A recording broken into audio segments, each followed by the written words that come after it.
Cécile et merci de m'accueillir dans ton école aujourd'hui. Bonjour Delphine, bienvenue à Saint-Aignan. Alors, tu travailles avec une application particulière qui s'appelle Lalilo. Comment as-tu découvert cette application ? Alors j'ai découvert cette application pendant le confinement. C'était ma collègue qui assurait ma décharge de direction qui m'a proposé d'inscrire, à l'époque c'était une classe de CE1, qui m'a proposé d'inscrire toute la classe de CE1 sur le dispositif Lalilo afin de faire travailler les élèves en lecture, en encodage et en compréhension pendant le confinement. Alors, est-ce qu'il y a un âge minimum pour utiliser cette application ? C'est à partir plutôt du cycle 2. Ça peut éventuellement servir aux grandes sections qui sont vraiment performantes pour les stimuler, mais c'est plutôt à partir du CP et c'est plutôt orienté cycle 2. Mais pour des élèves en cycle 3 qui seraient en difficulté en lecture, en encodage ou en compréhension, ça peut être également utilisé, donc plutôt CP, CE1, CE2, mais ça peut être utilisé pour des plus âgés ou éventuellement un tout petit peu plus jeunes. Alors, quels sont les avantages de cette application ? Est-elle payante, par exemple ? Alors non, c'est une application qui pour l'instant est totalement gratuite. N'importe quel enseignant peut inscrire sa classe ou plusieurs classes. Ses avantages, c'est qu'elle est très intuitive, très facile d'utilisation pour les enfants, puisque par exemple les consignes elles sont données à l'oral. Si un enfant n'a pas bien entendu ou n'a pas bien compris, il peut cliquer et l'application va lui répéter la consigne. Les couleurs sont plutôt pastel, le visuel est intéressant, ça plaît beaucoup aux enfants. Il y a plusieurs univers et au fur et à mesure que les élèves progressent, ils changent d'univers. Ils vont être par exemple au début au niveau de la forêt, donc l'univers de la forêt, ils vont passer à un univers plutôt océan, montagne, désert, espace. C'est assez variable, donc très, très simple d'utilisation pour les enfants, plutôt intuitif pour les enseignants et en plus c'est gratuit, donc c'est assez formidable. Mais alors, comment tu peux faire pour suivre leur progrès ? Alors quand on se connecte à l'application Lalilo, il y a un espace enseignant où nous pouvons accéder aux résultats des élèves. On peut ainsi constater leur progrès et pour chaque compétence, visualiser s'ils sont en réussite ou sur quels items ils sont en difficulté. Ça permet de voir aussi le taux d'utilisation de Lalilo parce que les enfants ont un compte à l'école, donc quand ils se connectent, ils cliquent sur élèves à l'école. Ils peuvent également se connecter à la maison.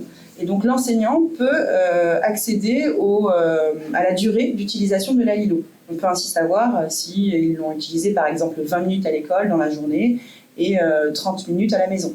Sachant que l'application bloque à 1 heure d'utilisation. On ne peut pas utiliser l'application plus d'1 heure dans une journée. Et l'intérêt de cette application, c'est qu'il y a l'intelligence artificielle qui va s'adapter au niveau des enfants. Si les enfants sont en difficulté, ça va proposer des exercices plus faciles. Si on a des enfants qui sont plutôt pertinents et qui sont performants, l'application va proposer des exercices avec un peu plus de résistance.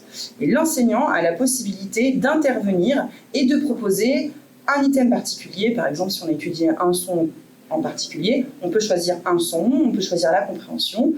L'enseignant a tout à fait la main sur l'application, malgré l'intelligence artificielle.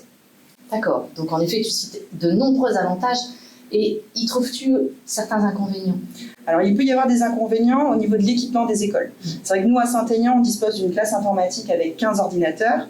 On a également une valise avec des tablettes en classe et certaines classes disposent d'ordinateurs dans les classes.